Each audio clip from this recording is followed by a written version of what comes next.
स्वस्ति श्री गणेशाय नमः। स्वस्ति श्री गणेशाय नमः। स्वस्ति श्री गणेशाय नमः। मातृपितृचरणकमलेभ्यो नमः। इष्टदेवताभ्यो नमः। गुरुदेवाय चरणकमलेभ्यो नमः। कृष्णाय वासुदेवाय हरे परमात्मने प्रणतः क्लेशनाशाय गोविन्दाय नमो नमः। ध्येयं सदा परिभवग्नमभीष्टदोहं तीर्थास्तपदं शिवविरञ्चिन्तं शरण्यं विद्यार्थिहं प्रणतपालभवाब्धिपोतं वन्दे महापुरुषते चरणारविन्दम्। अस्ति शस्तरूढिकराग्रविगलत्कल्पप्रशोनाप्युतं वस्तु प्रस्तुतवेणुनादलहरी निर्वाणनिर्व्याकुलं शस्तनिबद्धने बिबिलिसत् गोपीसहस्रावृतम् अस्तन्यस्तनतापवर्गमखिलो दानं किशोराकृतिभिः। बोले कृष्ण कन्हैया लाल की जय। राधा रानी सरकार की जय। भागवत महापुराण की। परम कारुण्य परात्पर अखिलेश्वर अखिल ब्रह्मांड नायक भक्तवांछा कल्पतरु तड़ित बिनंदित पीतांबरधारी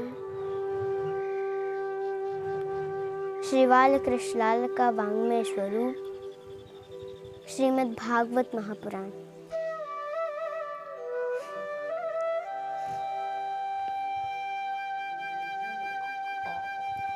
देखिए भक्तों, सबसे पहले आप सभी को हमारे तरफ से राधे राधे जय श्री कृष्ण।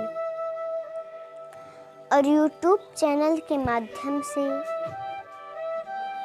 देख रहे सभी भक्तों को हमारे तरफ से जय श्री राम जय जय हनुमान।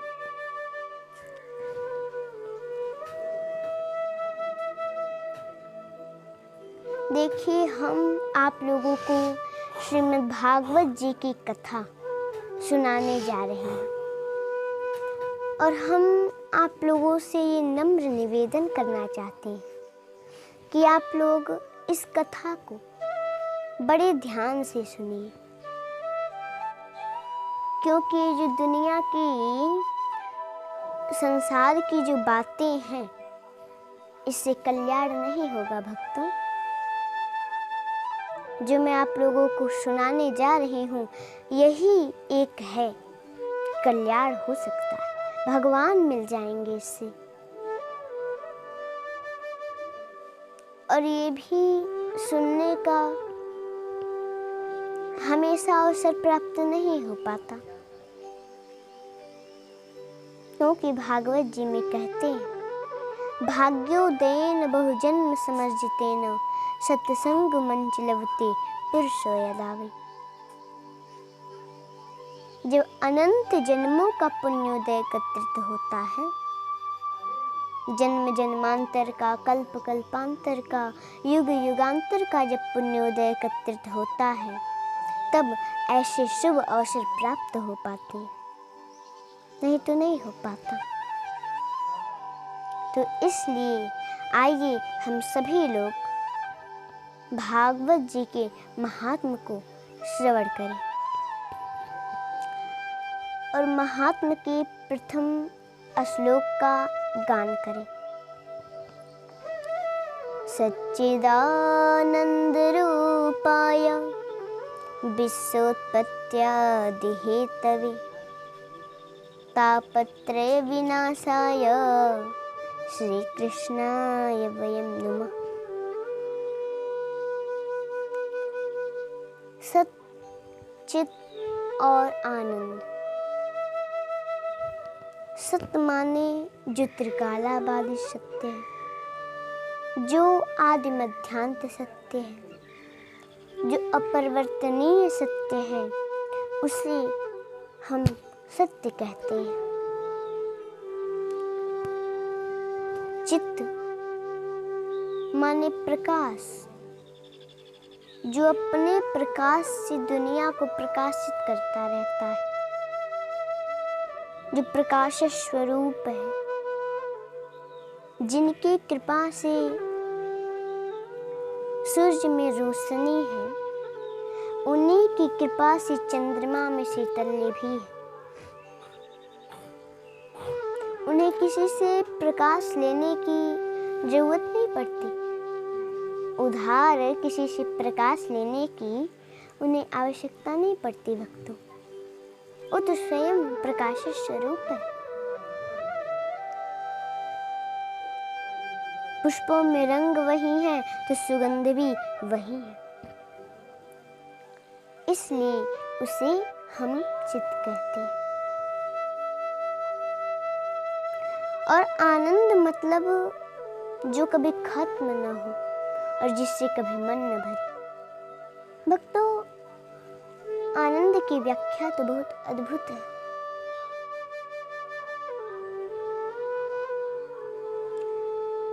अगर कोई अच्छा भोजन कर लिया, बोलेगा आनंद आ गया। एयर कंडीशन गाड़ी में घूम लिए, पूछे कैसा लगा, अरे बड़ा आनंद आया हमको।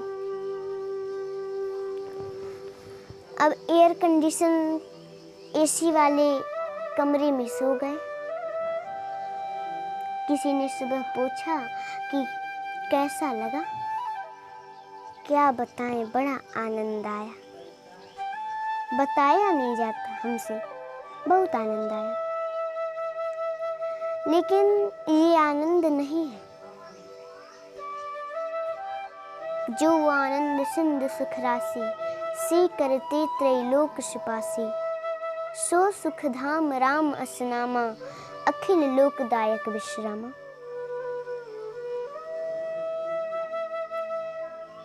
जिसके आनंद के सिंधु की एक बिंदु भी किसी मनुष्य को मिल जाए तो उसको आराम विराम विश्राम तीनों का एक साथ अनुभव करता है। ये है आनंद। बोलो जय श्री कृष्ण। मतलब हमारे कहने का मतलब क्या है भक्तों? हम आप लोगों को ये बताना चाहते हैं कि हमारे कन्हैया को छोड़कर, राम को छोड़कर आनंद और क्या हो सकता है। आनंद तो केवल राम है, केवल कृष्ण है, केवल मेरे गोविंद है, और दूसरा कुछ आनंद नहीं है। और विश्वोत्पत्त्यादिहेतवे मतलब जिसकी जरा से मुस्कुराहट पे संसार बनता है, सृष्टि का सृजन होता है, गंभीर होते हैं, पालन हो जाता है, और जरा सी भृगुटी को टेढ़ी की तुरंत पूरा संसार प्रलयकालीन समुद्र में डूब जाता है। बोले जय श्री कृष्ण। अब आप लोग पूछेंगे कि जय श्री कृष्ण ये क्यों बुला रहे हैं?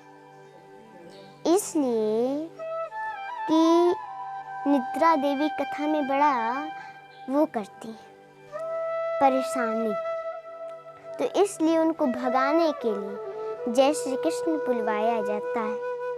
तो आप लोग जय श्री कृष्ण प्रेम से बोला कीजिए, क्योंकि भगवान के नाम में ही तो सब कुछ है। बोलो जय श्री कृष्ण। तो ऐसे श्री कृष्ण भगवान को हम सभी मिलकर के वयम नमः, श्री कृष्णाय वयम नमः, ऐसे श्री कृष्ण भगवान को हम सभी मिलकर के, एक नहीं, हम सभी, वयम मतलब हम सब मिलकर के और प्रणाम करते हैं। बोलिए कृष्ण कन्हैया लाल की जय।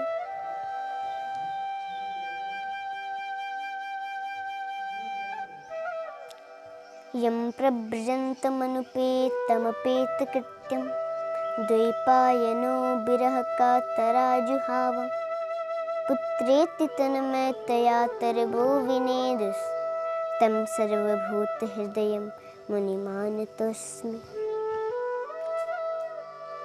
जिस समय श्री सुखदेव जी का उपनयन संस्कार भी नहीं हुआ था, लौकिक वैदिक कर्मों के अनुष्ठान का अवसर भी नहीं प्राप्त हुआ था, जन्म लेते ही वन को जाने लगे महाराज। श्री सुखदेव जी महाराज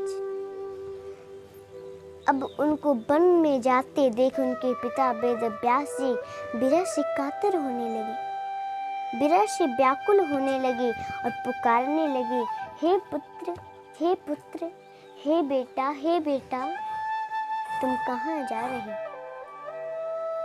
उस समय तन्मय होने के कारण श्री सुखदेव जी की तरफ से वृक्षों ने उत्तर दिया, हे वेदव्यास जी, किसको पुत्र पुत्र कह रहे हैं? संसार में कोई पुत्र नहीं होता और कोई पिता नहीं होता। पता नहीं कितने बार आप उनके पुत्र बन गए, एक बार वो आपके पुत्र बन गए, आप पुत्र कह रहे हैं, पुत्र पुत्र। आपका पुत्र बहुत ज्ञानी है, लौट जाइए, हम सभी सर्वभूत हृदय हैं।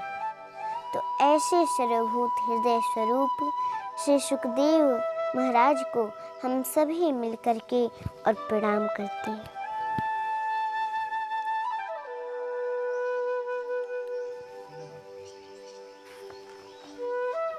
नैमिषे सुतमासेन मभिवाद्य महामतिं कथामृत रसास्वादन् कुशलः शौनको ब्रवीत्। एक बार नैमिषारण्य क्षेत्र में 88,000 ऋषि विराजमान है। उनका कथा ही जीवन है। नित्य के कर्म से निवृत्त होकर बैठे हुए थे। कोई एक ऋषि कथा कहते, सभी बैठ करके महाराज ध्यान से सुनते। उनका कथा खत्म हुआ, फिर एक बैठे, वो कहते, सभी ऋषि ध्यान से सुनते। ऐसे ही चलता था। एक दिन बैठे हुए थे, अब उनके मंडली में महाराज सूत जी का आगमन हो गया। अब सभी ऋषि जैसे ही देखे सूत जी महाराज को, दंडवत प्रणाम करने लगे। महाराज प्रणाम। अब दोनों के सामने लेट रहे। तो ऋषियों ने कहा, सूत जी ने कहा कि महाराज आप लोग ये क्या कर रहे हैं, हम तो आपसे बहुत छोटे हैं। तो ऋषि लोग बोले, सूत जी, धन वृद्धा, बल वृद्धा, आयु वृद्धास्तथैव च, ते सर्वे ज्ञान वृद्धश्च, किम करा शिष्य किम करा।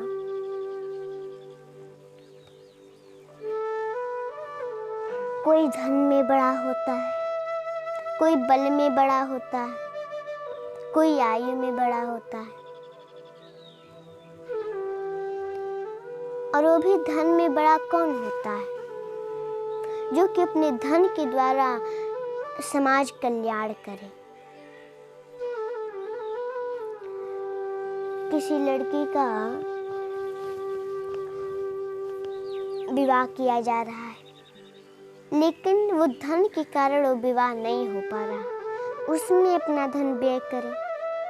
कोई धर्म का कार्य हो रहा है उसमें दें, यज्ञ हो रहा है उसमें दें, तो वो धनवान होता है, वो धन में बड़ा होता है। कोई बल में बड़ा होता है, तो बल में बड़ा कौन होता है? जो अपने बल से लोगों की रक्षा करे, समाज का कल्याण करे। अब ये नहीं कि कोई बलवान है तो जा कर के लोगों से लड़े।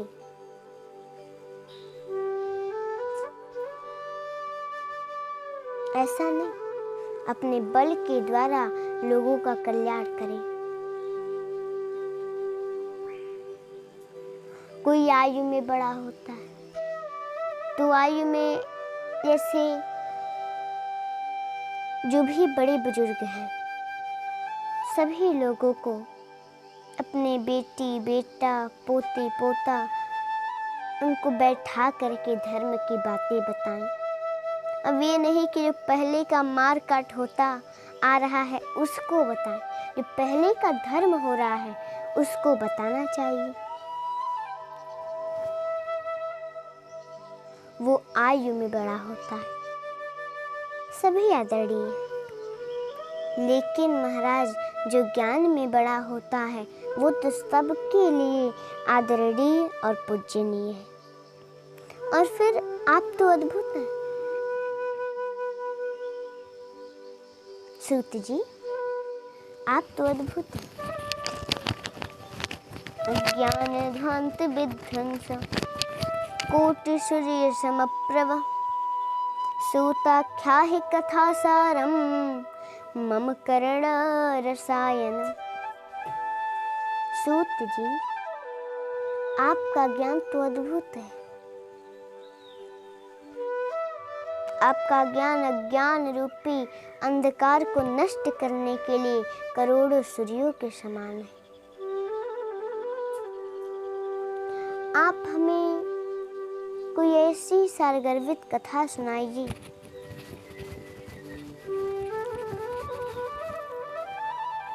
कोई ऐसी अमृतमय कथा सुनाइए कि जिससे हम लोगों का कल्याण हो जाए। और एक बात और, भक्ति ज्ञान विरागाप्तो विवेको वर्धते महान् माया मोह निरासश्च वैष्णवै क्रियते कथम। भक्ति ज्ञान और वैराग्य से प्राप्त होने वाले महान विवेक की वृद्धि किस प्रकार होती है?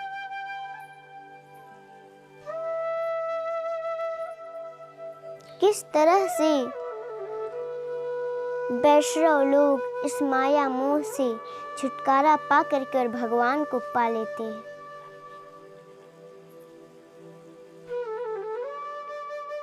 और महाराज ऐसी कथा सुनाएं कि श्रेय साम्यद भवे श्रेय पावनानाम च पावनम कृष्णं प्राप्तिकरं शश्वत साधनं तद्वदाधुना। हे महाराज, आप हमें कोई ऐसा शाश्वत साधन बताइए जो पवित्र करने वालों में भी पवित्र हो और कल्याणकारी हो, और जो भगवान की प्राप्ति करा दे, भगवान कृष्ण की प्राप्ति करा दे। ऐसा कोई हमें कथा सुनाइए। अब महाराज जब ये ऋषियों का प्रश्न सुना, सूत जी ने प्रसन्न हो गए, आह्लादित हो गए महाराज।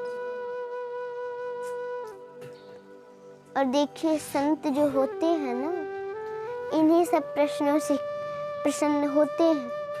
अब आप जा कर के पूछोगे कि महाराज हमारी पोती होगी कि नहीं, या पोता होगा कि नहीं, फैक्ट्री चलेगी कि नहीं, कोई नया काम शुरू होगा कि नहीं।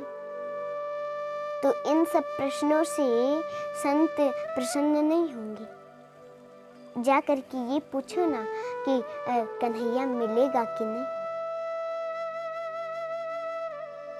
अब महाराज सूत जी महाराज तो प्रसन्न हो गए और बोले, प्रीति सोनक चित्ते ते रातो बच में विचार्य च सर्व सिद्धांत निष्पन्नम संसार भय नाशनम। हे ऋषियों, आप लोग भगवान से बहुत प्रेम करते हैं, इसलिए हम विचार करके और आप लोगों को सर्व सिद्धांतों का निष्कर्ष सुनाते हैं। और आप लोग अब ध्यान से सुनिए। कालव्याल मुखग्रास त्रास निर्णास हेतवे श्रीमद्भागवतम शास्त्रम कलौ कीरेण भासितम्। मतलब सुखदेव जी कहते हैं, हे राजा परीक्षित, हम सभी लोग काल रूपी सर्प के मुख में बैठे हुए, और जब जब काल का टाइम आता है लोगों का राम नाम सत्य हो जाता है। और अगर इससे बचना है तो भागवत जी की कथा सुननी पड़ेगी। लेकिन भक्तों, अगर इस कथा को हम लोग नहीं सुनते हैं तो क्या होगा पता है? पुनरपि जननम पुनरपि मरणम पुनरपि जननी जठरे शयनम। बार बार जन्म लेना, बार बार मातृगर्भ में जाना और अनेकों प्रकार के कष्ट लगे रहना। इससे बचना है तो भागवत जी की कथा सुननी पड़ेगी, क्योंकि तेने अमांग में मूर्ति प्रत्यक्षा वर्धते है। ये कोई किताब नहीं है और न ही कोई साधारण ग्रंथ है भक्तों। ये तो साक्षात भगवान कृष्ण का मूर्ति है। भगवान कृष्ण ही स्वयं है। इसमें भगवान कृष्ण वास करते हैं और इसको तो स्वयं ब्रह्मा जी ने बड़ा कहा है। लघुन्यन्यानि जातानि गौरवेण इदं महत् तदा ऋषिगणा सर्वे विस्मयं परमं यजु। जब ब्रह्मा जी ने भागवत जी को तौला तो सर्व साधनों का पलड़ा ऊपर को चला गया महाराज, और भागवत जी भारी पड़े। तो ब्रह्मा जी ने भी उसे सर्वश्रेष्ठ और पुराणों में सबसे उत्तम कहा।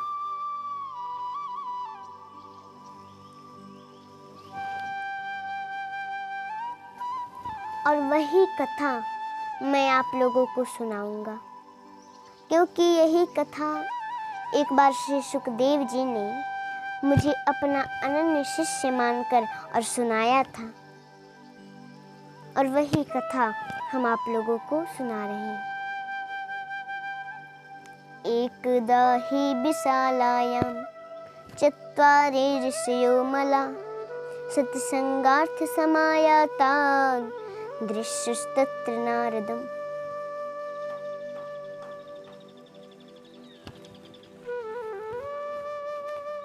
एक बार सनकादिक चारों भाई बद्रीनाथ में आए, भजन करते हुए, भगवान का नाम लेते हुए। अब वहां नारद जी से मुलाकात हो गई। तो नारद जी से सनकादिक चारों भाइयों ने पूछा, कथं ब्रह्मन् दीनमुखः कुतश्चिन्तातुरो भवान् त्वरितं गम्यते कुत्र कुतश्चागमनं तव।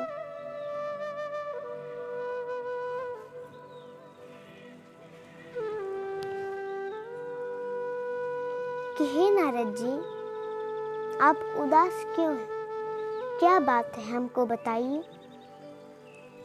इतनी तेजी से आप कहाँ से आ रहे हैं और कहाँ जा रहे हैं, और क्यों जा रहे हैं, इसका कारण बताएं हमको। तो नारद जी ने कहा,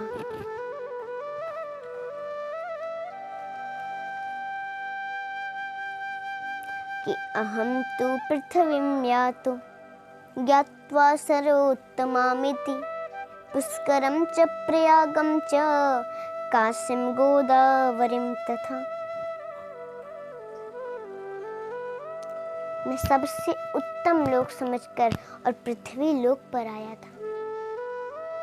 पुष्कर, प्रयाग, काशी, गोदावरी, नासिक, इतना ही नहीं, हरि क्षेत्रम कुरुक्षेत्रम श्रीरंगम सेतुवंदनम एवमादिषु तीर्थेषु ब्रह्ममाण इतस्तः।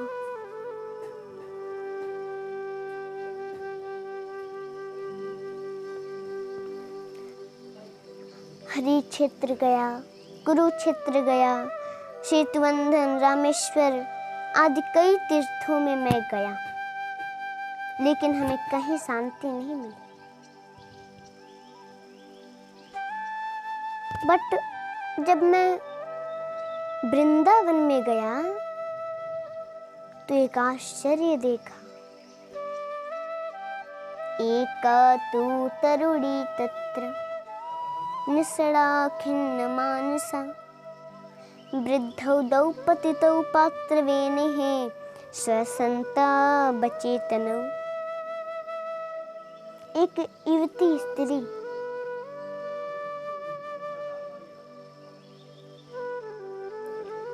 खिन्न मन से बैठी थी, बहुत दुखी मन से बैठी थी, और उसके दोनों तरफ दो वृद्ध पुरुष अचेत अवस्था में पड़े थे। तो हमने उनके दुख का कारण पूछा, और स्त्रियों के बीच में रहना अच्छा न समझ के और हम वहां से जाने लगे। तब वह स्त्री बोली, भो भो साधु क्षणं तिष्ठ मन चिंतामपि नाशय दर्शनं तव लोकस्य सर्वथा गहरं परम। अजी महात्मा जी, क्षण भर रुको तो सही, हमारी चिंता को भी नष्ट कर दो। आपका दर्शन तो सभी पापों को नष्ट कर देने वाला है। आपका दर्शन तो बड़ा भाग्य से होता है महाराज।